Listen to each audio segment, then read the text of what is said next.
So after I read him many, many years ago, but when I read the Kurzweil's book about the singularity, to me, it read just like religious language. Like it read like, because in fact, it's so much like Revelation to me when I read it that I even assign it to my students in my classes. I'm like, this is it. This is like a really great book of the singularity, the coming singularity. And this religious event, because it seems like it, when he writes about it, he says, I felt it before I even understood it. Kurzweil. Kurzweil, yeah, Kurzweil. So what are your feelings about, not feelings, thoughts, feelings too, about the idea of the singularity? Do you think it's ultimately the thing that echoes throughout the history of ideas, is this like moment of revelation, like this almost mythological religious moment? Or is there something more physical to this idea like of concrete about the idea of there'll come a point where our technology, there'll be like a phase shift between the basic fabric of like humanity, of how we interact, how evolution brought us to be, these biological interactions, that our technology crosses some kind of line of capability that the world will be more technology than human, to where it'll leave us behind. Sort of. Oh, yeah. I don't think it's going to leave us behind. I think it's going to take us along. But it will be, I guess the idea of the singularity, first of all, isn't the idea of the singularity is like, we can't possibly predict what's on the other side of the singularity. The sense is like, this is like, the world will be fundamentally transformed. Yes. So, right. And then it was, this was characterized in various movies like Lucy and stuff like that. Lucy being the first human that, right, so kind of replicating, this is going to be the next iteration of humans, is the singularity. I actually don't believe that, frankly. However, and the reason I don't believe it is because we're material beings and technology has to have a host. So we're not going to, become something super abstract. Like it's just impossible to do. There's nothing like that. Well, people would be listening to this podcast 100 years from now and laughing at it, because they'll be all existing in a virtual reality. Will be all information as opposed to material, meaning connected to some kind of concept of physical reality. I don't even know the right words to use here. No, see, that's because there are none. Because there's no there's no view from nowhere. There's no non-material, like we have thoughts, but they're connected to us, right? They're in our, they're somehow, okay. As far as you know. Listen, Platonic forms, I think, is about as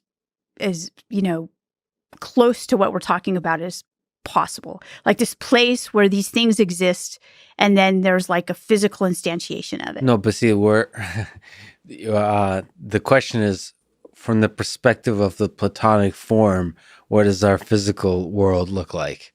You know what I'm saying? Like, if say you're a creature existing in a virtual reality, like if you grew up your whole life in a virtual reality game, like what is it? And somebody in that virtual reality world tells you that there actually exists this physical world. And in fact, you think you're in this virtual world, but it's actually you're in a body, and this is just your mind putting yourself in. There's a piece of technology. Like, how will they be able to think of that physical world? Would they sound exactly like you just sounded a minute ago, saying like, well, that's silly. Who cares if there's a physical world? It's the entirety of the perception and my memories and all of that is in this other realm of like information. It's just all information. Why do I need some kind of weird meat bag to contain? So there's a great, again, I always return to something for your audience to read, or you. There's a great, very short article online for free by David Chalmers. Do you know him? Mm-hmm. He's the philosopher of consciousness. Yeah, interviewed him on this podcast. Yeah, yeah, he's cool. Yeah. I was friends with his best friend for a while when I was in grad school. He probably has some weird friends. He does. He's a philosopher. Okay. Yeah. So, I like his fashion choice and hairstyle too. I'm gonna hang out with him a little bit. He's a great guy. okay. So he wrote this article, which I use a lot. I love it because it's accessible to undergraduates, and it's called Matrix as Metaphysics. And basically it's an answer to external world skepticism, which is basically, how do we know there's an external world, right? How do we know that we're not in a matrix right now? And so basically he even references, he uses a religious reference even. He says, you could think of the Matrix, the movie, as the new book of Genesis for our new world, right? And I thought, yeah, that's absolutely correct, because, we don't know, and we won't know for sure or for certain. Therefore, what we know is what is real to us. And so he goes through these scenarios, and within philosophy, this is different from that, but it's like this brain in a vat, right? If you're a brain in a vat and some not so kind scientist is like recreating this world for you just to see, and you think you're this awesome rock star, right? And you're living this awesome existence, but you're actually just this brain in this vat. Okay. But there's still a brain in a vat.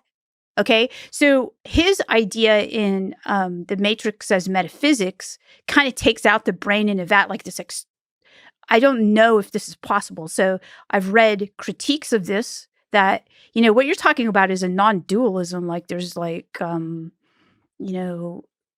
or it's not necessarily a non-dualism. Information in and of itself has to have some kind of material component to it. I mean, it's that when taken outside the realm of human beings, because dualism is kind of talking about humans, yeah, in a sense, it's just possible to me that there could be creatures that exist in a very different form, perhaps rely on very different set of materials. Yes, that may perhaps not even look like materials to us. Yes, I agree. Which is why, like, information, it could be, even in computers, the information that's traveling inside a computer is connected to actual material movement. Right.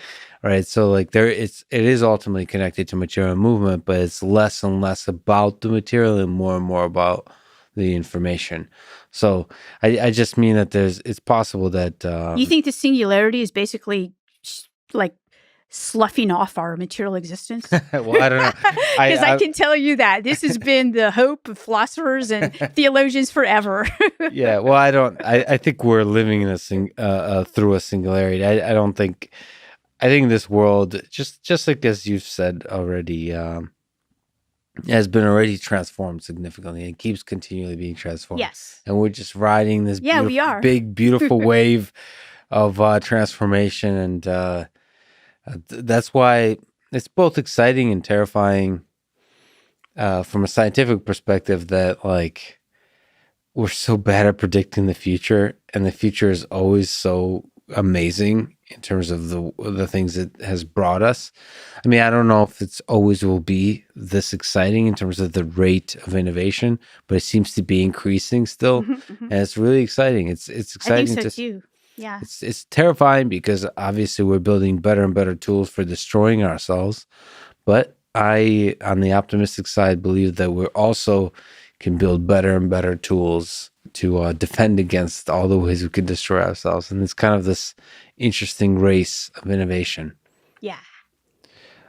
Books are great. Of course, the greatest book of all time, two of the greatest books of all time are yours. But besides those, what books, technical, fiction, or philosophical, had an impact on your life, or possibly you think others might want to read and get some insights from? And what ideas did you pick up from them?